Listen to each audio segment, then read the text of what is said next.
Now, this is about Chokwahili, the possum. And it seems when Abba Banili was creating all the animals, he gave each one their own special gift. Something that was theirs alone. It belonged to no one else.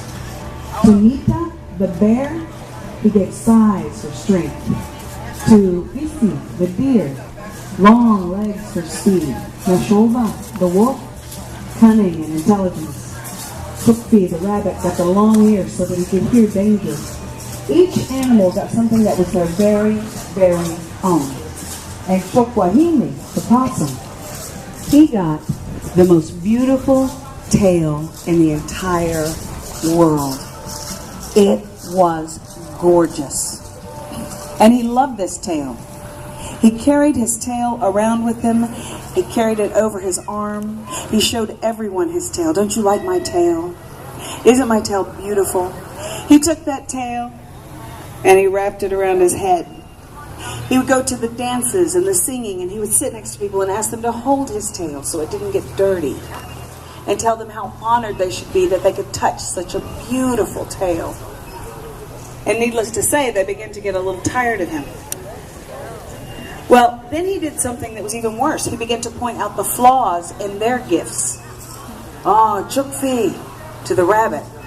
I know you have long ears to help you hear, but it just looks funny. To Corny the skunk, he said, you stink. He told Nita the bear, you may be big and strong, but your tail's that big. The animals got very angry and irritated with him. And finally, they decided that at the next dance, they would swim across the Misasapukni, across the Mississippi. And they would stay on the other side and have their dance because they knew that Chokwahili would never get his tail wet. So when the full moon came and they went to dance, they began to swim across the Misasapukni. And Chokwahili began to run the banks. Hey, what about me? What about me?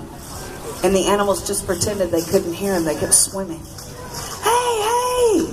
He yelled and screamed and worked himself into just a crazy fit, yelling, what about me? What about my tail?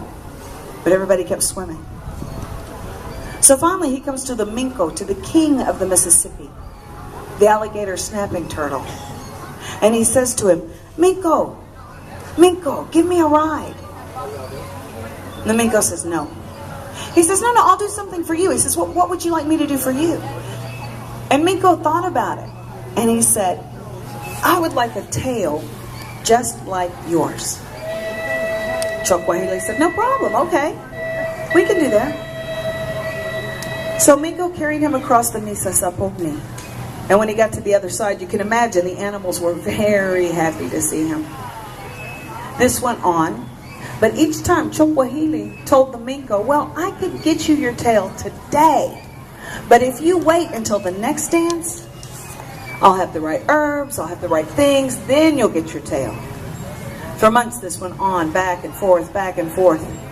And the other animals asked Minko, they said, why are you bringing him to us? And he said, because he's going to give me a tail just like his. And they explained to him, they said, only Abba Banili, only the Creator can give you a gift. Chokwahili, he can't give you anything. But Minko didn't believe them. So finally, the full moon comes. Chokwahili shows up at the Mississippi. He says, hey, I'm ready for my ride. And the Minko said, do I get my tail tonight? Chokwahili said, hey, yes, you get your tail tonight. He climbed onto Minko's back, and they get about halfway across the Mississippi. And Chokwahili starts saying, you know, if you wait until the next dance, you'll have a tail as good as mine. If I give it to you tonight, it's not going to be that good. Minko got so angry, he began to sink. He began to sink down into the water, and the water came up around Chokwahili's feet. Hey! It came up higher and higher. And finally, Chokwahili is trying to swim, holding his tail above his head. And before long, he was totally soaked. And when he brought his head out, he was so angry that he had gotten wet. And Minko said to him, do I get my tail? And Chokwahili said, Kio, no. You got me wet and you will never get a tail. And at that point, that snapping turtle grabbed onto Chokwahili's tail and bit down as hard as he could. And that possum had to swim the rest of the Mississippi, dragging the biggest alligator turtle you've ever seen in your life. And when they hit the shore, that old snapping turtle planted his feet and he began to pull. And Chokwahili began to pull. And they went back and forth and back and forth. And each time they pulled, that tail would slide down just a little bit farther until finally popped right off. And the Minko took that tail to the bottom of the Mississippi where it is today. Now Chokwahili, he walked into the dance and his tail was long and pink. Had about 6 little gray hairs on it. Looked like a rat's tail. And when he came in, everybody started to laugh and they said, oh, look at your tail. That's a beautiful tail. And Chokwahili, he stopped right on the edge. And you know when you're embarrassed, you kind of grin? He looked at him, he said, and it made him laugh harder.